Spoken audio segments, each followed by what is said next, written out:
दोस्तों, आज का टॉपिक कोशिका खोज किसने की। चलिए, कोशिका खोज किसने की और कैसे की हम बताते हैं। कोशिका की खोज के पहले हम माइक्रोस्कोप की खोज की बात करते हैं।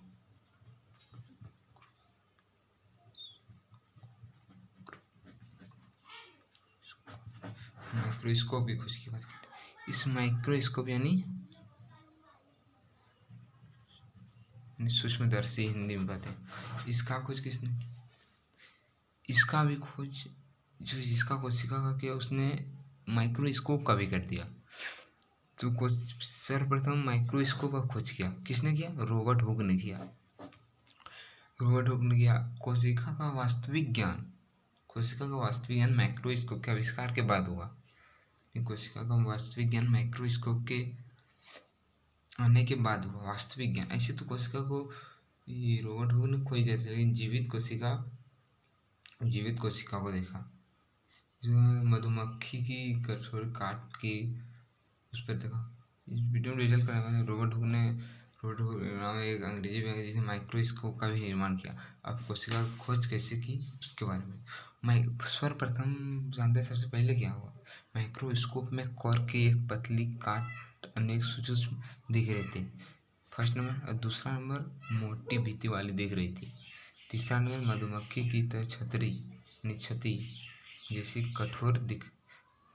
कठोरियाँ दिखाई दे रही थी, जिसे उसने जीवित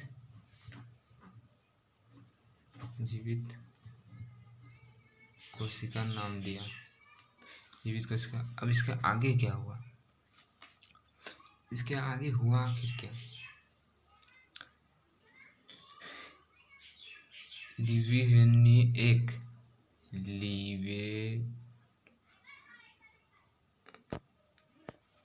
एक वैज्ञानिक लीवेनहुक ने लीवेनहुक बाबा की जर्नी की बात करते हैं। रॉबर्ट हुक बाबा की जर्नी की बात कर लिए। लीवेनहुक बाबा की जर्नी की बात करते हैं। यह डची विज्ञानी थे। इसके द्वारा माइक्रोस्कोप की लेंस व्यवस्था संशोधित होने के पश्चात कोशिका का अध्ययन आगे बढ़ा। इसने लेंस की खोज की और कोशिका का अध्ययन आगे बढ़ाया। कोशिका की खोज 1665 ईस्वी में हो गई थी। अब लीवेनहुक ने सर्वप्रथम 1674 ईस्वी में उन्होंने अपने उन्नत माइक्रोस्कोप यानी लेंस वाला स्वतंत्र कोशिकाओं से जीवाणु प्रोटोजोआ आदि को देखा। अब तीसरी पीढ़ी की बात करते हैं। रॉबर्ट ब्राउन बाबा को देखते हैं। 1831 की जर्नी के बारे में बात करते हैं। रॉबर्ट ब्राउन बाबा के बारे में इसने बताया कि कोशिका के केंद्र में एक गोला जैसी रचना दिख रही है, जिसे इसने केंद्रक नाम दिया, न्यूक्लियस। खोज अभी रुकी नहीं है, अभी आगे बढ़ती है। अब चौथी पीढ़ी की बात करते हैं। पुरकिंजे ने 1839 ईस्वी में इसने भी कुछ बताया। कोशिका के अंदर पाए जाने वाले अर्धधरातल दानेदार सजीव पदार्थों को प्रोटोप्लाज्म या जीवद्रव्य नाम दिया। प्रोटोप्लाज्म नाम दिया। अब पांचवी पीढ़ी स्लाइडेन बाबा की बात करते हैं। यह वास्तविक में पादपों का यानी वनस्पति वैज्ञानिक थे, जिसने पादपों का शरीर सूक्ष्म कोशिकाओं का बना होता है, ये साबित किया इसने।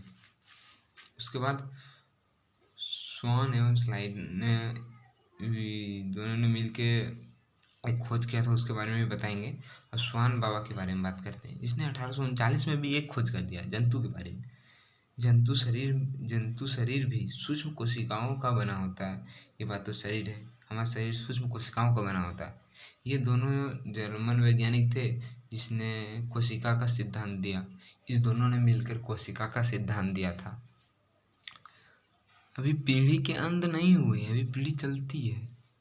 फिर आगे वर्चो ने 1855 में बताया कि नई कोशिकाओं का निर्माण से पहले से कोशिका मौजूद है। कुछ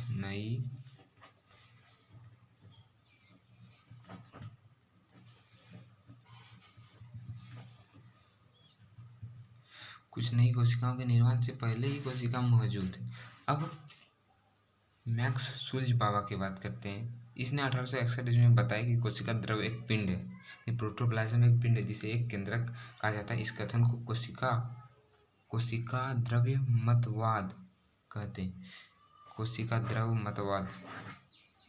द्रव्यमतवाद।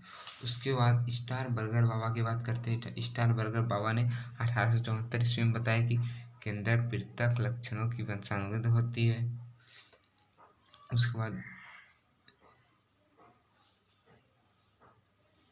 उसके बाद बताया कि माइटोकॉन्ड्रिया रासायनिक पदार्थ का अध्ययन किया जाता है। इसके बाद 1931 में इलेक्ट्रॉन माइक्रोस्कोप का निर्माण हुआ, जिसका निर्माण एमनॉल एवं ई रस्क के द्वारा बताया गया कि जिसकी सहायता से हम कोशिका तथा कोशिकाओं की रचना के बारे में अध्ययन कर सकते हैं। इस प्रकार इन सबों ने अपनी अपनी बातें रखी और कोशिका का खोज किया। इस तरह का वीडियो देखने के लिए हमारे YouTube चैनल